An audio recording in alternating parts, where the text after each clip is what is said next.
What is a threat is what's happening down at the border. And I'm going to take you there just really quickly before I move on, because we have to pay attention to this.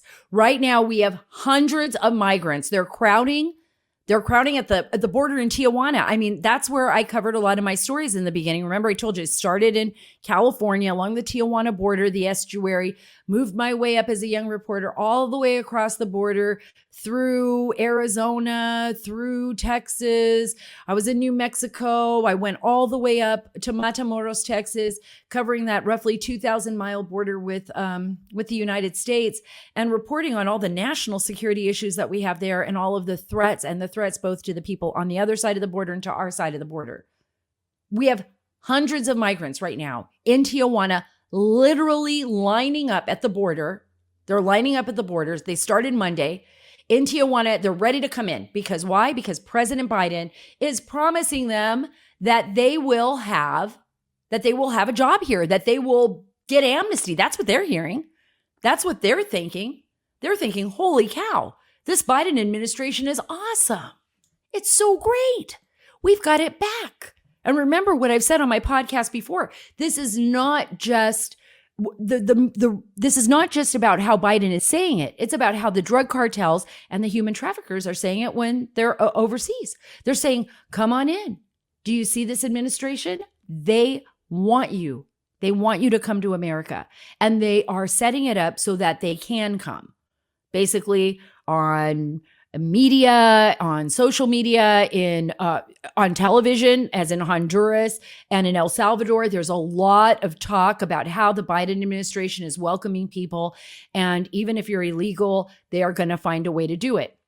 And this one story from the Wall Street Journal, it's a great story. There's this comment in there, and it says hundreds of men, women, and children of all nationalities live in these tunnels. These are the tunnels and campsites. I originally first found some of these that had never been found before when I was a young reporter, probably around 2006, 2005.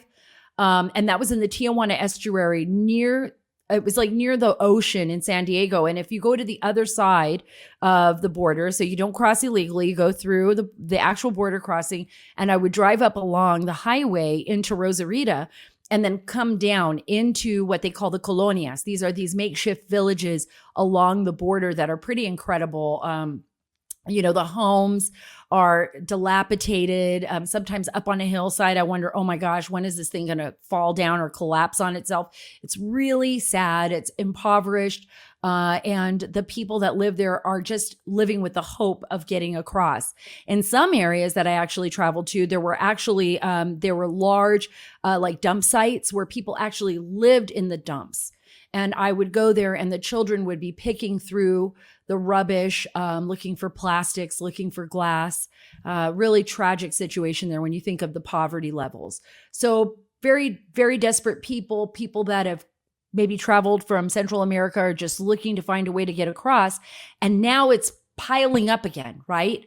Now we're seeing all these women and children, all kinds of nationalities, people from China. I've seen that. You don't believe me? Talk to Border Patrol.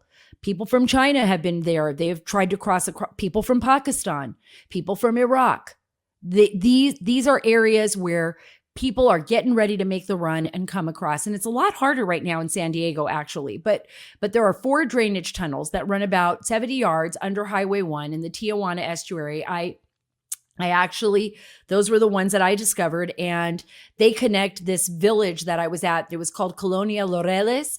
It was part of the wetlands of the Tijuana River National Estuary Research Reserve. And it was literally just 15 feet from the U.S. border. Now there's a lot more fencing in that area, but the people are piling up there again, and they're getting ready to cross. It's pretty intense. I don't know what's going to happen as spring rolls around.